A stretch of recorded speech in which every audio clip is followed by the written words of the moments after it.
Our workout today is brought to you by a suggestion from a member.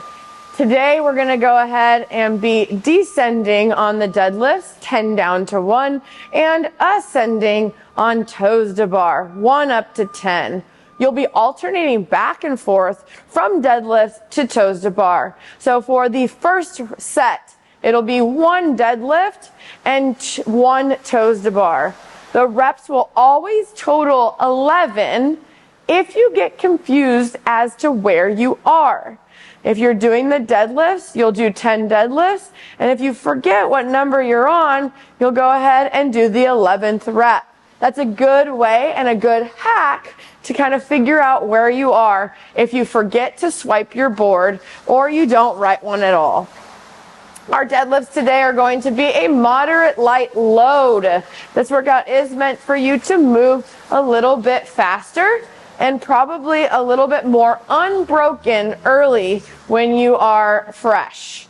Now, as we get down to the middle of the workout, that's going to be the toughest spot, but then we'll go ahead and start trailing down. 5 down to 1 is also going to be a lot faster with those deadlifts.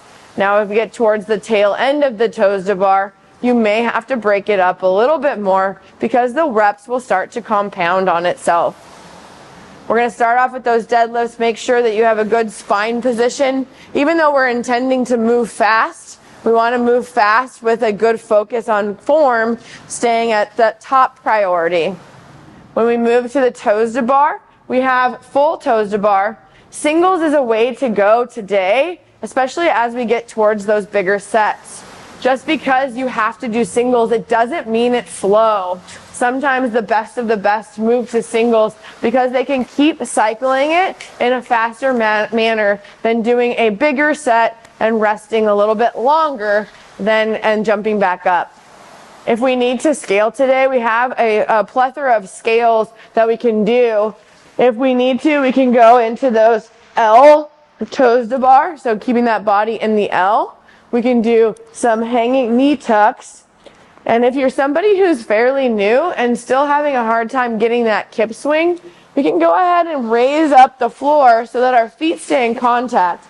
And we can go ahead and do a floor assisted C and D to a little bit of a jumping knee tuck. So it looks like this. I still have a lot of weight in my arms and I'm holding most of my body weight off of the floor by holding the bar. I'm going to keep my feet planted and underneath me. As I come forward, I swing into that good arch.